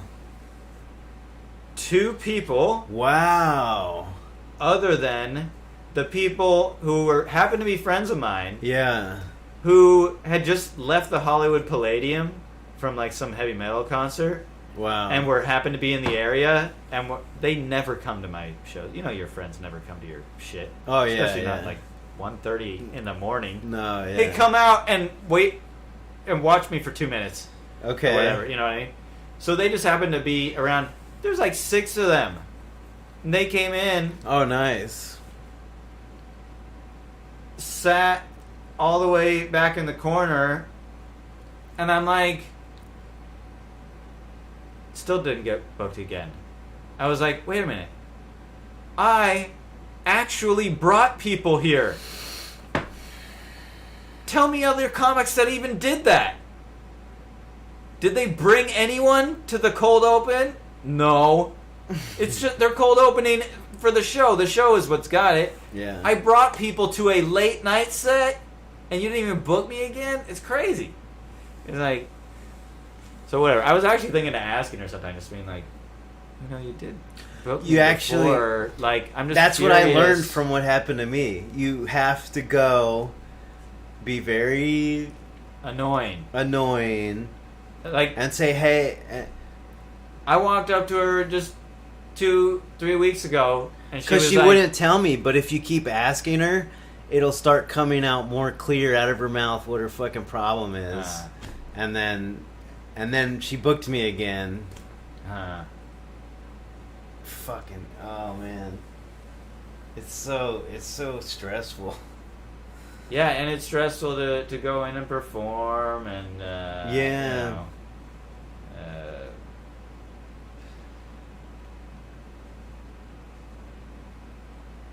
cold open seems like it might. Man, I wish I could have got a cold open. That's not an easy thing to do, though. It's not? No. Does the host bring you up? No, that's the thing. You're before the host. You're before the host. That's why it's really hard. Because it really is the cold open. The cold open is you're first, then host. So can you say thanks for coming out? Yeah, I'm sure you can. I mean, like you have to. It's kind of like you would have to. Yeah, you do. I mean, you open the show. You open the show. But that's the hard thing is that like a guy like you or me, obviously, we excel not at the part of the show where somebody has not heard a single funny thing yet. Yeah. You know what I mean? Yeah. That's not where I excel. Yeah. My jokes are very, generally, I'm not fucking trying to brag or anything, generally meticulous. You have to mostly be paying attention to the words I'm using. Yeah. Or else the delicacy or whatever, the delicate nature of the subject or whatever, I'm using words very specific so that you won't think I'm an asshole. Yeah. So that you'll get on my side. Yeah. But if you don't hear them, then you'll miss it. And you'll end up just thinking this guy's a dick. Yeah. And I feel the same way with like your jokes. It's like they're, you know. Yeah, you have to be listening. You have to be hear in the mood already to be listening. Yeah. Which generally, if you're the very first comedian, that's the one who gets them in the mood to do that. So most of the time, this is just my experience going up first anywhere. My experience going up first always is that if you hope that you're the one who breaks open the room. I always call it breaking open the room. Because there's a point in a show where you notice the room cracks open and almost everyone after that doesn't have to work as hard. Yeah. And if you can do it early on, then that's obviously the best. But it's pretty rare that like the first guy comes out and not only do you break them open, but you have them rolling. Like usually it's like you get them going so that the show can start. I think maybe you would just go out and just do some crowd work and talk about sex. That sometimes works. Just like try to do that. It's sometimes because if you're going out cold and like doing your and everybody's sitting down ordering drinks, they're not paying attention. But whoa, if the comic's already in the fucking crowd, right, and they're it's talking, like, wake up, bitch! I'm coming after you. That's true. That's probably why that stuff does work better up top. Like I'll notice it when Fonto does it. You know, he leans into it pretty hard. Yeah. You know? I mean, it's where he excels too, I think. Yeah. So that's probably why he's good for that. Yeah. But I have not ever focused on crowd work because most of the time I'm at mics and it sucks. But I'm totally confident in being able to do crowd work. Are you? Yeah. Especially if I can get them to talk about something. The only problem is that, like, many times when I end up, like, if you go up late or something, sometimes crowd work is good, but oftentimes they've already been, like, obliterated by it. Yeah. They've, like, had 10 comics ask that one couple in front what's up with them. Yeah. And everybody, even in the audience now, is starting to answer. They're married for 3 years. Right, like, right. There's a running joke already. Yeah. That's already been. Yeah. Yeah. So.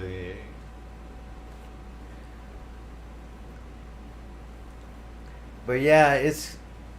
At mics and stuff, I'll forget to go in the crowd. Like at the litter box last time, I was like tired and kind of searching for stuff. And when I thought about it later, I was like, I should have gone into the crowd. I mean, there was only 4 people there, right? So but you. That was also, I was having trouble. But it was like if I'm at that moment when I'm like, I don't want to do this, and I'm just slowing down a little bit. If you remember to go into the crowd, you'll wake up and then it'll start moving. Yeah. It'll start moving along again. Yeah. So that's what I forget sometimes because I don't have this time to. I don't. Yeah. But if you're at a real club and you're like, oh, my bits aren't working. I mean, most comics know this, right? Or know what? That if your bits aren't working. If your bits aren't working, you should probably, and you keep trying to move on, and like you just, at that point, you should probably try to go into the crowd. Yeah, or you gotta address it somehow. Or address it. Yeah. It just has to be brought up. I did a comedy contest thing one time, and I drove all the way to Idaho. Oh my god. To fucking Boise, Idaho, because Ben Hurwitz was doing this shit, and he, and I thought it was a good idea. I think he's funny. Yeah, he's funny. Yeah. And I went up there, and it's not about my stuff, but my stuff, it worked okay. I wasn't the best, but the sex stuff really worked on those people, and they were like old, like farm looking people with like overalls on and stuff. But it looked like he had done this a million fucking times. The guy who was running the show, he just went immediately into the crowd and had some jokes about sex, and he'd find these couples and joke about their sex life. Yeah. And like that, it was like a fucking math problem. It just fucking worked. It just worked. It was just, you could see how that would work touring, because you immediately you immediately get these people engaged.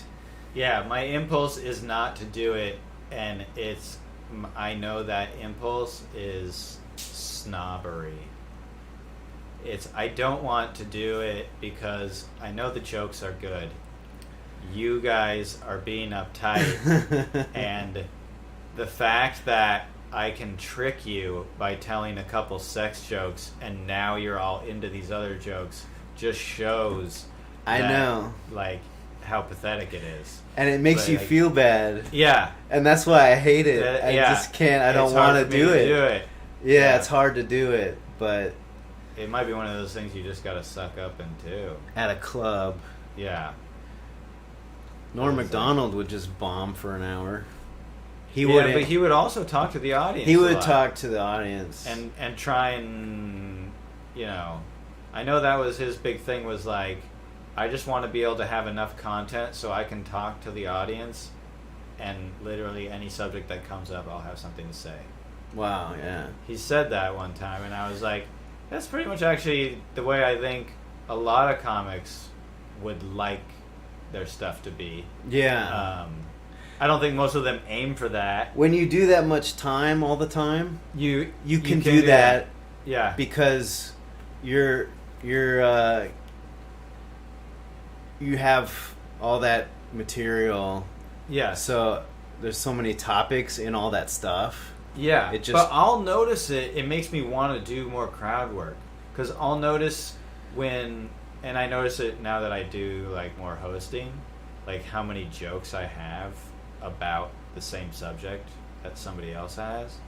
So I think to myself, well, surely then, if I start doing crowd work, these subjects are going to come up. Because other comics are bringing them up. Yeah. And people are laughing. Yeah. So obviously, these are universal things. Yeah. So I should use those more. I don't, but I should in the future use stuff like that more and be like, oh, okay, I know I have these jokes I have like in my phone, you know, like I have like 3,000 jokes in there or something that I've written. Yeah. You know, they're not all good, obviously. I think my but it's there where you can connect it. Yeah. I think my rate is almost like 20% of good joke to bad writing. To bad, yeah.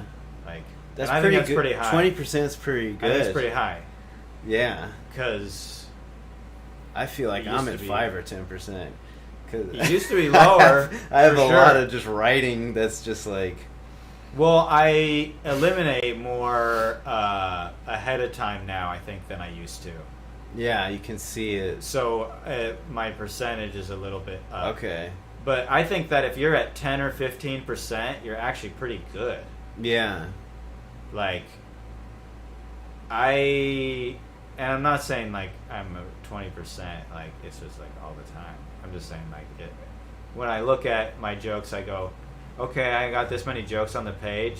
If I put 8 jokes out there or something, a couple of them are going to be solid. Yeah.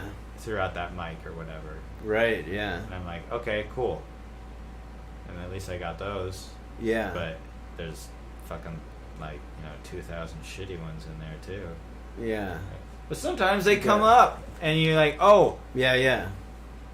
Some revelation or something. And then you can, and then you'll do that shitty joke and then go to a better one. Yeah. All of a sudden that'll it's good. Right. So, yeah. We're not really in clubs doing this stuff, or we would probably be working on that skill. It's very hard to work on the skill of the interacting and the performance aspect when there isn't a real crowd of people to do those things with. For me, when there's real people there, I become more animated. I'm not as deadpan as I am. Like, I'll start moving around, doing stuff. I do an act out or whatever. But, like, when it's dead in there, like... Because you can see, when there's real people there, you can see that this is new to them. And they don't react. They don't understand. They haven't seen this. They haven't been going to open mics and just watching all this dumb shit. Yeah, it inspires you. Yeah. It brings up your performance. Yeah. But when I would go to Tribal and mess with the audience and I would try different really bad jokes, like fucking my dead grandmother jokes. I would try those things, and then I got a fucking my dead grandmother joke. I knew the joke doesn't work, right? Yeah. But I throw it out there so I can go to them and be like, "What's wrong? You don't like. Right. Yeah. What happened? Yeah. You don't like a guy talking about fucking his dead grandmother? What's wrong with you? Yeah. You don't support family values? Is that your problem? Yeah. You're some kind of liberal? You just like, I love it when you just take something to the extreme. You actually do, in particular, do pretty good at that. The only time I think it's a problem for you at like the improv is like I was thinking about this the other day because when you did the I think it was the one about during Pride Month how you were only going to suck guys' dicks for the month and you were going to stop sucking women's dicks. Yeah. Right? Like, that's a really funny premise.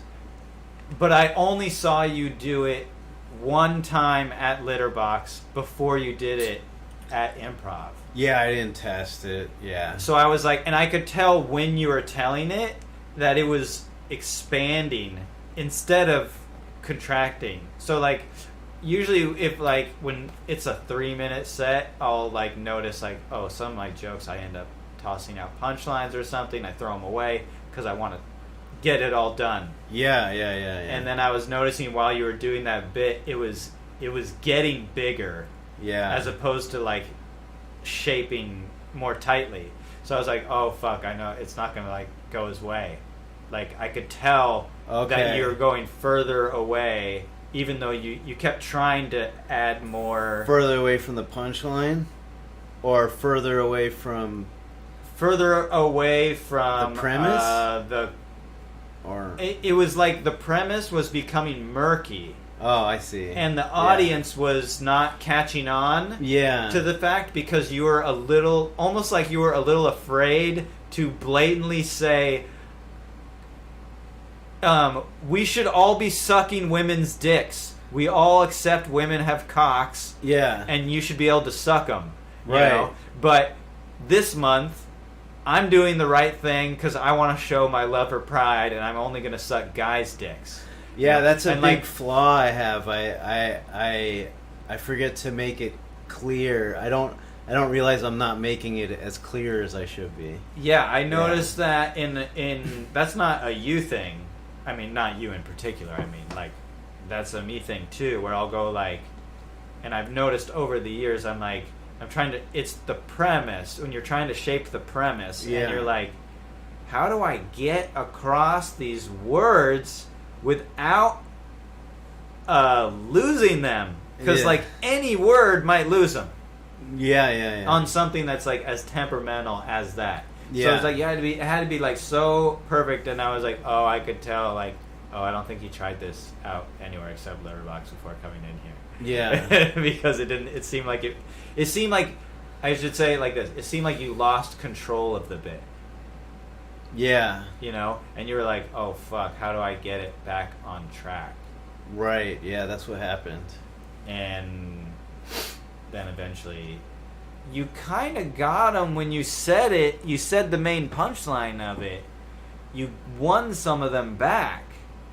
When you started saying like, no, like you got to understand. What do you stop being a bigot? Suck a woman's dick. Yeah. You know, stop being, a homophobe or whatever. Like, yeah. You should be able to accept these are women with dicks and you should just suck them. Like when you finally got to that part, it just wasn't smooth enough, I think. Right. So like it had already you'd lost control of it. Right. And you weren't able to like. So some people still liked it in the end because they still got that bit. Yeah. But it was like I noticed it going off. You know? Yeah. I was like, oh. It sucks a bit. Yeah, I was trying to. The past few times I got up there, I was trying to just riff on stuff I'd already riffed on before. Okay. And it's not working for me. I realized I need the solid, word for word type of solid bits down. I mean, unless your personality is just so likable that you can say anything mean. I wasn't being likable either. That was part of it too. I was way too. You didn't have a smile. I had just come from that fucking now. bartender. There's the bartender. I had just come from that. Yeah. And I was. I was already like, fuck you. So yeah. What time is it? I just wanted to see. I want to know it. Oh, it's 4:25. Oh, okay. Should we wrap it up? Pretty soon. Okay. And, the thing's not until like 6 though, right? I don't know. Yeah. Actually, I don't even know when it starts. I don't even know what's going on today. I should check. Is it 5 maybe? It's usually 6. 6. Okay. Can you hand me my phone real quick? Yeah. I'm going to be a dick as this one person watches. I'll cut this out. Can I go to the bathroom too? Or is that too long? It doesn't matter.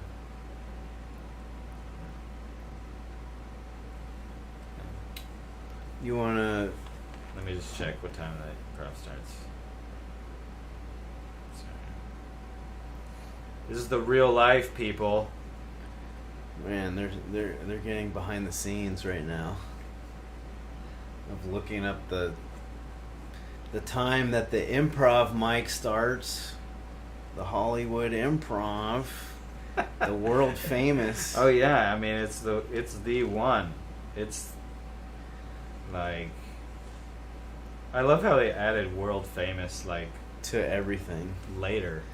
Like, yeah, it wasn't always the world famous Hollywood Improv. It's like they started doing that like not even like who are these people that care what's world famous? I know. What does it even mean? Are they trying to get like Japanese people here? Like, oh, well, while we're in America, we got to go see the world famous stuff, not just the, the regular famous. Yeah. Yeah, it doesn't mean anything. It's just fucking stupid. It's a stupid buzzword. So you want to talk about how you ended up marrying a black woman before as the closer?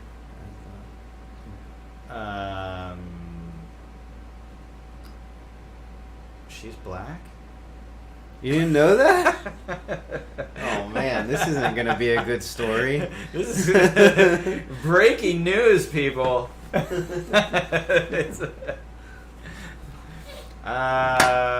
everyone wanted to know about that. Everyone wanted to know how a Jewish man married a black woman. How a racist Jewish man married a black woman. How did that happen? It's because of the racism. The racism got you together. It brings us together. Were you at a rally or something? Yeah, we're on opposing sides. You met her at a rally? She was at a BLM rally. Okay. I was at a Stop the Steal rally. Wow. They happened to be across the street from each other. Wow, okay. And, that's amazing. Yeah. It was kind of like she was spitting in my face, I was spitting in her face, and oh wow. It was one of those like Reese's moments, where it's like except instead of peanut butter, it was chocolate and vanilla. Instead of, you know what I mean? Like Reese's peanut butter. Yeah, the spitting, and it just like, kind of happened, and you guys magic. Went together. Black girl magic. Wow. Probably. I don't know. Black magic. So do you guys still fight about... we fight about diversity all the time. So it's funny. Yeah. Do you really? Oh yeah. We argue about stuff. But about the shows. Yeah, but not like no. Actually, it's funny. I always say like there's a few things that we argue about. We're obviously we get along, or else we wouldn't be married. But there's a few things like we argue about all the time, and then there's some things that like we almost never argue about, which I think are funny. and one of those is like the result of like World Star Hip Hop videos or stuff like that, where you're like, oh, everyone agrees who that person had it coming. Like, you know what I mean? It's like, or everyone agrees that person did not have it coming. Like that was so uncalled for. Like, like, that's good. Yeah. So like, it's good to be able to like watch something on like a Hood site or whatever. I don't know what Instagram account. And like go past the this has been protected for your vision, and a violent black site. Where they show violent crime. Women taking another woman by her weave and just going like that above her head and just like and then throwing her like a hammer throw. In the Olympics, but with somebody's weave. Yeah, that's the kind of shit. It is pretty wild. Some stuff on there. Yeah. But like, you know, I don't know. The joke I always make is like that, which I've said on stage a million times, so sorry, people. But everyone acts like it's like the interracial couples on TV are the couples. It's like that's what interracial couples are like. Yeah. Like, they're always trying to push this interracial... Like, remember when Biden went on damn Jimmy Kimmel and he was like, when was the last time you saw an interracial couple on a commercial? And you're like, right before you got on stage, dummy. Yeah. Like, they're in every commercial. Everyone. What are you talking about? Yeah. And it's weird because they've got, like, weird mixed babies that don't even make sense. They'll have like a Chinese kid or something. And you're like, what the hell? What universe is this? Wasn't that strange? When was it? It was like 2021 or late 2020. Every commercial everything started coming out like that. Like it was all black. It was like blatantly all black. That was really that was wild.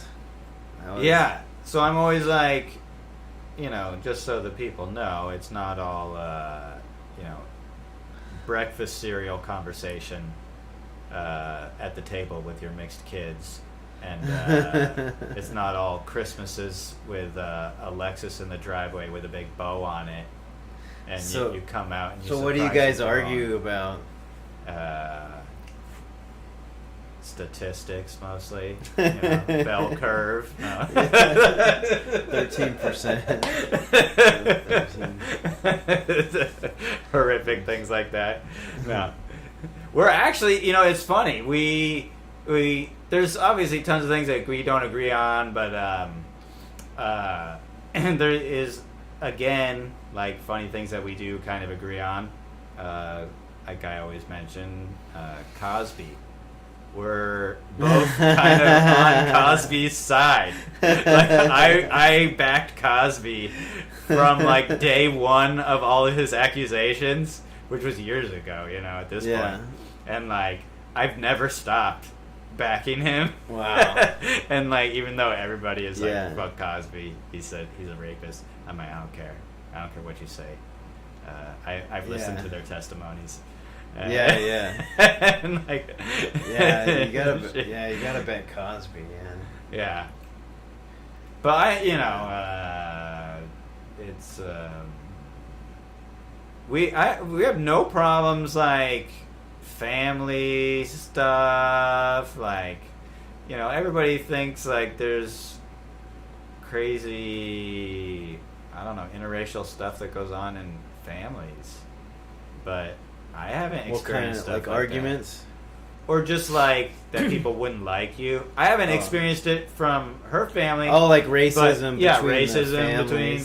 And my parents are like, dude, I say this all the time, like, race was so not an issue. Like, I don't even remember my parents ever even talking about it. Like, it's just not... It's mostly a non-issue. And there are people... I lived in a community with, like, a lot of Asians growing up, and it's not like there was not... Even in the South and stuff, like, I go back to the South, and we'll go in a little country restaurant with my dad and my brother, and there'll be black people in there, and I'll be like, aren't you guys gonna hate them? Why are these people in here? It's like no one. No one acts like that. Most people don't give a shit. Yeah. It's just like you see people online, and it's just not real. Yeah, it's crazy. In fact, I would say I've dated when I was younger. I dated more Asian women because they're a lot more in my when I was growing up. Okay. They're like a big portion of the population. Yeah. And then I got into some of those Asian things. Did Kung Fu. I learned Chinese and stuff. So, like, but I would say family-wise, the pressure of marrying outside of the race coming from an Asian family felt stronger than anything I felt from a black family. Yeah, for sure, yeah. Like, her They're family very, loves me. Nah, yeah. I mean, it was a little rough with her mom the first time I met her, but I'd only been dating her for 6 months. Yeah, and okay. she doesn't know me. Yeah. And I just, like, come to visit with her daughter for Christmas. And you already engaged? No. Oh, okay. No, we weren't. Okay. We'd only been 6 months. So she was skeptical or something? Yeah, and I'm, like, 10 years older than her. Oh, okay. You know? So she's, like... She was worried about that. Yeah. But other than that, like, there's no racial things have, like, ever come up. I mean, joking stuff all the time. But nothing, like, nothing weird. Nothing like hateful. Nothing offensive. Yeah, nothing where you'd be like, oh, they actually are, like, a little weirded out by the fact that I'm white or something. Yeah. Which you definitely would get from, like, some Asian families. Yeah, yeah. Like, yeah, they're different. Yeah. Asian families are different, you know. Yeah. They're like... And the type, you know, Chinese. I grew up around a lot of Taiwanese, Japanese, and Koreans. Well, I dated... my longest relationship was with a Filipino woman. And, yeah, I don't know. Just like the way her mom was just very, like, I don't know. Like, they want to keep it in the culture more than, like, I feel like the black people do. You know, they want to...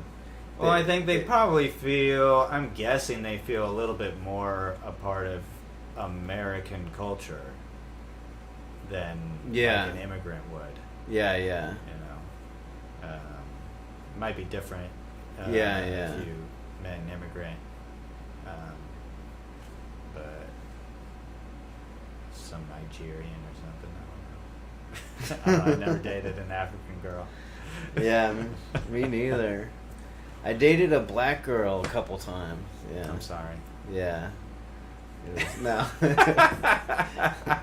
No, it was cool. I broke up with the last girl. But I did notice when we were walking together, I could feel... I don't think it was me being paranoid. I could feel like we were on stage. Oh, that people are looking. I could feel like we were being looked at. Yeah. People look for sure. People are looking. Yeah. Because I didn't notice people making eye contact. Yeah. But they're looking, their faces are so they can have their peripheral, right. Yeah. They're all trying to sneak a look. I could tell we had the attention. They're racist. Yeah. They want to like it because they don't want to be racist. So you noticed that too, right? Oh, yeah, I've noticed it.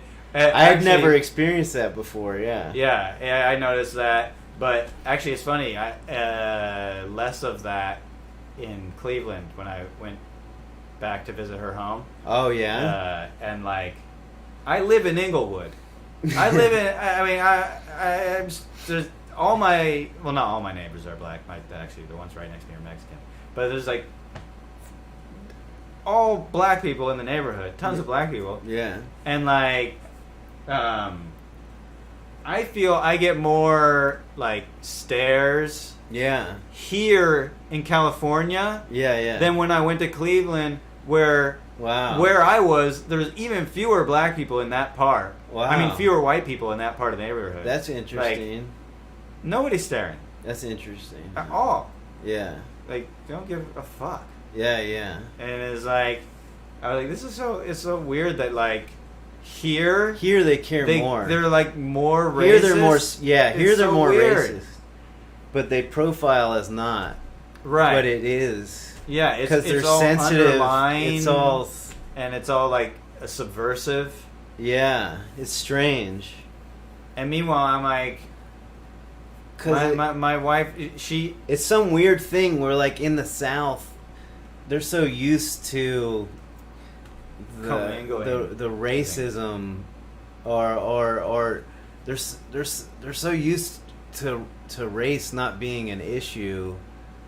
Or I don't know what it is. I think it's hard it's hard for me to explain, but I think they, in some respects, parts of the South have gotten past it. Yeah. So they were kind of forced to get past it. Yeah. With, you know. That makes sense. Yeah. Yeah, they were forced to. Yeah. While the people in the North were racist, but just didn't think that people should be slaves. Yeah, yeah. I mean, it's not like everyone was cool with black people up in the North. Like, no. There's even some people that were like pro-abolition, who lived in free states because they didn't want slaves escaping and going to their states. Yeah. So they wanted to free them so they would stay in the states they were in. Yeah, they keep coming. It's like they keep coming here. Yeah, it's like a weird they're all coming here. Like you're trying to help them, but because you're racist, because you don't like them, yeah. like, it's really fucked up. That's funny. So I don't know. It's weird, like that whole thing. But I do know you're talking about people looking at you and stuff. And it's definitely more here. I don't feel it in other parts. I'm sure if I went to Japan, oh yeah, I'd feel. But you can just be white and feel people staring at you in certain very mono-ethnic countries.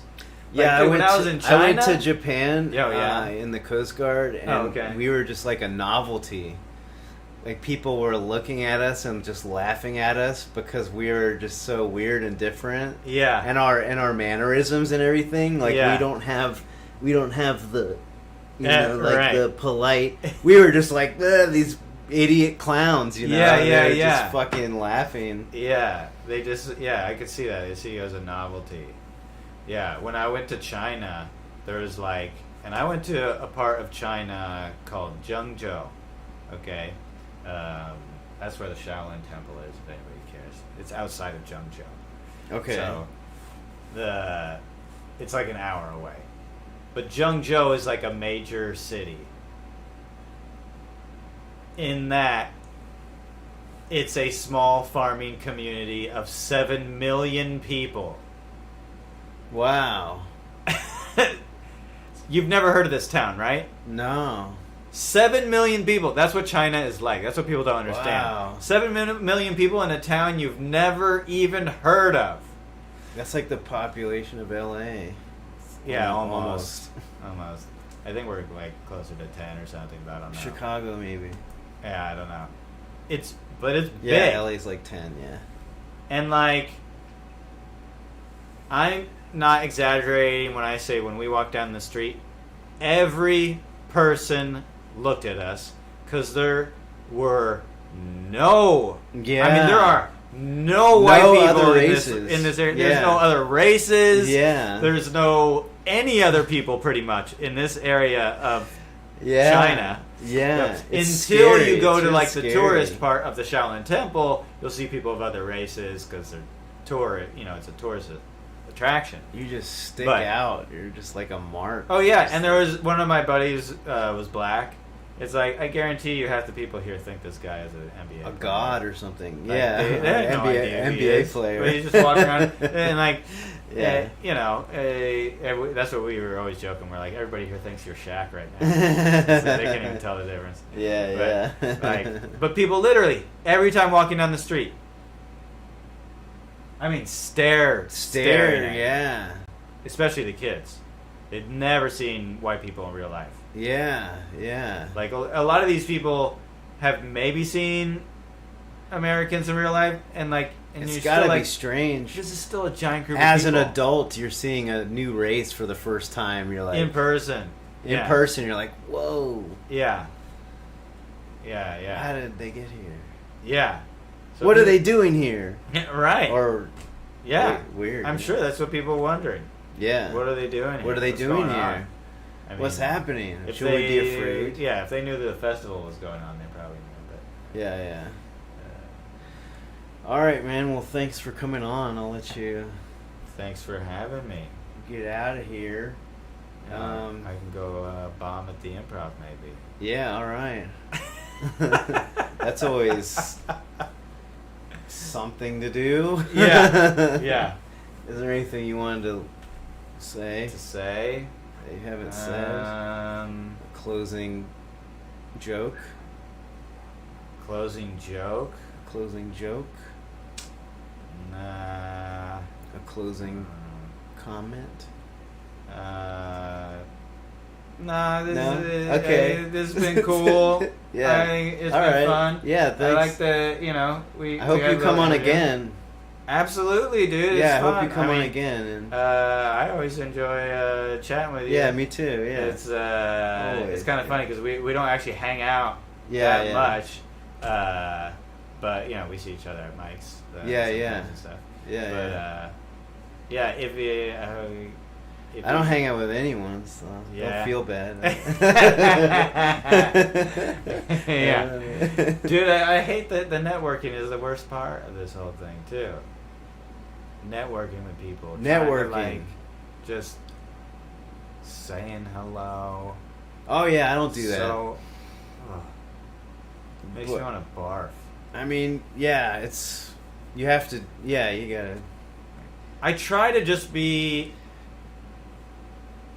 It's weird. I don't know if it's working. I'm trying to just not be an asshole and hoping that will work. No. That's wrong. It's I not. know that's wrong. Yeah.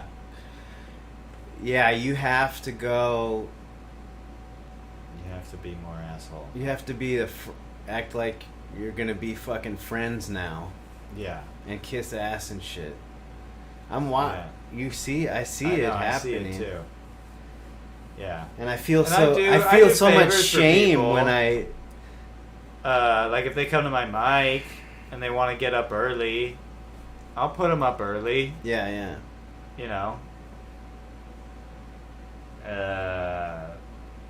Not to like a crazy extent or something, but if I know somebody, like, okay, there's a couple people who come to my mic and they host a mic that's like in an hour. Yeah. I'd let them go up. It's like I'm not gonna be an asshole and be like, oh, you can't. No way. You gotta fucking rules are rules, motherfuckers. It's like at least isn't rigged. At least the people are cool. If they were jerks, then I wouldn't. Yeah. If they're pieces of shit, then I wouldn't do it. Right. But like, I try to be cool and cordial with the people that are good, and you hope, I guess, that it fucking comes back. But yeah. I just want to tell the jokes on stage. I feel like man. when you're good to people, it'll come back, even if it's not through comedy. It'll come back in other ways. No, that's true. Yeah. But yeah, I know what you mean. It's just like it's an industry that only works when your friends help you. Yeah.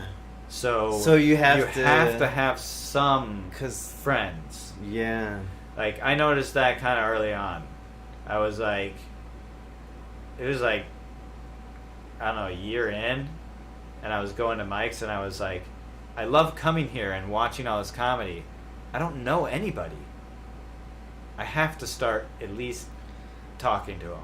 Yeah. And then you get a few friends, then when you go to go through some horrendous comedic ordeal, it's not as bad. So bad. You can at least laugh with them about it. Yeah. You know, I feel it's kind of the same with like work, general work. If you can get a good friend or two at the workplace, so you can go through it together and like let the stress out. Yeah. Like if everybody hates the boss. Yeah. So you know you can always talk shit about him. Yeah, yeah. That's the best part about working in like some environment like that. Yeah. Where the boss is a piece of shit. Yeah. And it's like, well, I know I can talk shit about him. Yeah. Because everyone hates him. Yeah. That's the lesson, people. If you learn anything from this, it's talk shit about your boss behind their back with your coworkers. Right. Make sure it's the right ones, though, because some of those could end up being the boss. And then they have to be a good degenerate. Yeah. Find a good degenerate. Find a good degenerate. I think that's the moral. If anything has been taken from today's stream, yeah, it's to find a good degenerate, a morally upright degenerate. Oh yeah, okay, it's different. Yeah, it's not the same thing. Okay, you can't just go around being a degenerate. No, and we think all degenerates are the same. Okay, no. They're not. They're not. Some are good. Some are homosexuals. Yeah. You know. I don't know. Anyway, good night, everybody. All right.